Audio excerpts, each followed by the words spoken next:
why we started this in the first place. I remember the night you came into my room and she was ready to quit. And I literally got on an Instagram DM to you and I said, I don't know how to help her. We sat and we talked and I didn't know what to do. I was so lost and I was sad because I knew how much she loved the game. There was a pit in my stomach. She was broken. That was it. I reached out to you and I said, we've got to do something. Otherwise she's going to quit. What was that from your side of things? I mean, there was this like desire to quit. Because I remember this one game and it was my last game of high school over the summer. Every mistake I made, it felt like a hole that I was just going into that I couldn't get out of. And I just felt like I was trying to crawl out of something that I couldn't crawl out of. And it was just kind of like never ending. And I was like, I don't know what to do at this point. I remember the first couple of times that we talked a lot about this whole idea of separating practice and competition. Is that still something that's working for you? I think as soon as we started talking about that, it started clicking really because I was like, oh wait, so now I actually have I felt like it was almost like a schedule, but not a schedule, but like somewhere where I could think of these things and then these things. Like two different mindsets really helped me get better in practice and then perform in games together. And when I was in games and I was like struggling and I was frustrated, sometimes when you're frustrated, you can't think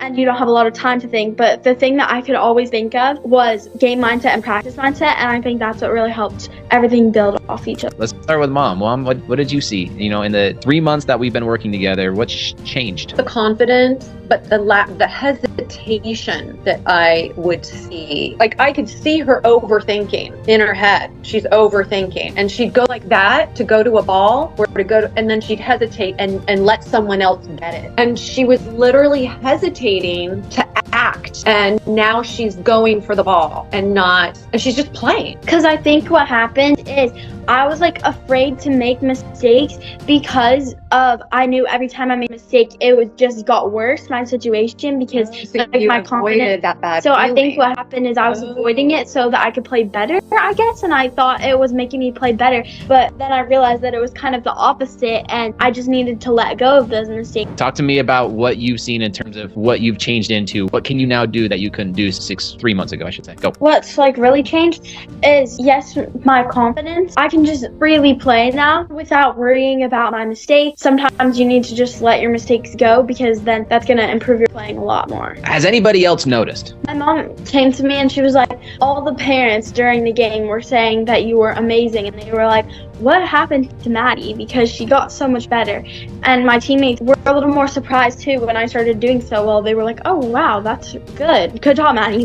Mama, from your point of view, I mean, it is an investment. Now that you've been through all this, what you would tell other parents? I would say if you have a child who is not only struggling, but when they previously had a passion and a love for a sport and that's gone, it was well worth it. With all of that, I do really quickly want to know, Madeline, what would you tell other athletes who are considering all of this? I would say that I always had a passion for soccer, even when I didn't feel like I didn't want to do it anymore. Even when I felt like that, I always thought that whatever I could do to get myself back at that place, I'll do it. So if you're like that and you really just will do anything to be great at your sport and you're like an aspiring champion, then I think this is a great program. How big is the mental game, and now that you've been through all this? Huge. Never really realize until you get to higher levels, and you never realize until you go through this program what everything you were doing wrong and how much you could have been impacted if you knew it all along.